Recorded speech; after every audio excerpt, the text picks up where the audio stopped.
జ్యోతిష శాస్త్రం ప్రకారం 2025వ సంవత్సరం జనవరి నెల 3వ తేదీ శుక్రవారం రోజున కుంభరాశి వారు ఎటువంటి శుభ అశుభ ఫలితాలను పొందుతారో తెలుసుకోవాలంటే ఈ వీడియోని స్కిప్ చేయకుండా పూర్తిగా చూడండి. అలాగే బుధుడి యొక్క రాశి మార్పు ప్రభావం మీపై ఎలా ఉంటుందో కూడా తెలుసుకుందాం. ఈ జనవరి 3వ తేదీ శుక్రవారం రోజు కుంభరాశి వారు ఉదయం 11 గంటల నుండి నూతన ఉత్సాహాన్ని కలిగి ఉంటారు. రకరకాలైన సమస్యలకు చక్కటి పరిష్కార మార్గాలు కూడా లభిస్తాయి. మితంగా మాట్లాడే ప్రయత్నం చేస్తారు. ఎదుటివారిని కరెక్ట్గా అంచనా వేయగలుగుతారు. ఆర్థికపరమైన వెసులుబాటు కూడా లభిస్తుంది. ఈరోజు ఎదుటివారిని ఒప్పించడానికి చేసే ప్రయత్నాలకు, క్రయ విక్రయాలపైన దృష్టిని సారించడానికి, పెండింగ్లో ఉన్న బిల్స్ని వసూలు చేసుకోవడానికి, అంటే ఎక్కువగా ఆర్థికపరమైన అంశాలకు ఉదయం 11 గంటల తర్వాత ఉన్న కాలం చాలా చక్కగా అనుకూలిస్తోంది. వృత్తి, ఉద్యోగ మరియు వ్యాపారాల పరంగా ఒత్తిడి అనేది కొంచెం తగ్గుతూ వెళుతుంది. ఏ పని చేసినా సమర్థవంతంగా పూర్తి చేస్తారు. విద్యార్థులకు అనుకూలంగా ఉంది. స్త్రీలకు యోగదాయకంగా ఉంటుంది. బుధుడి యొక్క రాశి మార్పు కారణంగా కుంభరాశి వారు బలంగా మారుతారు. విద్యాపరమైన అంశాలకు కాలం అనుకూలంగా ఉంది. విద్యార్థులకు యోగదాయకంగా ఉంటుంది. సంగీతం వింటారు. లలిత కళల పట్ల ఆసక్తి పెరుగుతుంది. పని వాళ్ల కోసం ఎదురు చూస్తున్న వ్యాపారస్తులకు మంచి ఎంప్లాయీస్ దొరుకుతారు. మానసిక ప్రశాంతత లభిస్తుంది. ఇతరుల నుండి మీరు కోరుకునే సహాయ సహకారాలు చక్కగా కలిసి వస్తాయి. ప్రయాణాల వలన ఆనందం కానీ లేదా లాభం కానీ ఉంటుంది.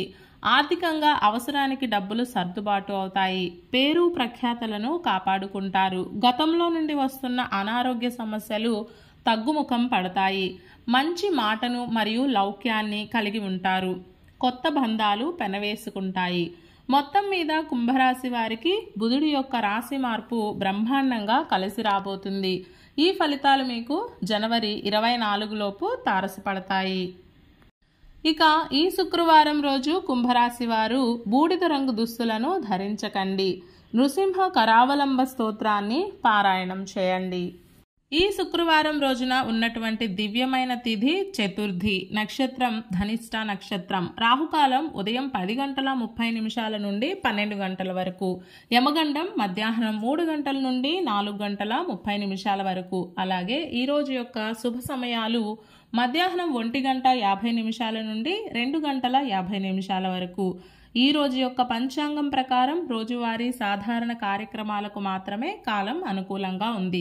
ఈ రోజంతా శుభప్రదంగా సాగడానికి, అన్ని పనులు సక్రమంగా పూర్తి కావడానికి, అలాగే విజయం పొందడానికి ఉదయం వేళ గణపతి సహస్రనామ స్తోత్రం పారాయణ చేసి వినాయక స్వామి వారికి బెల్లం ముక్కను నైవేద్యంగా సమర్పించి ఆ తరువాత దినచర్యను ప్రారంభం చేయండి. ఇలా చేస్తే అంతా శుభమే కలుగుతుంది.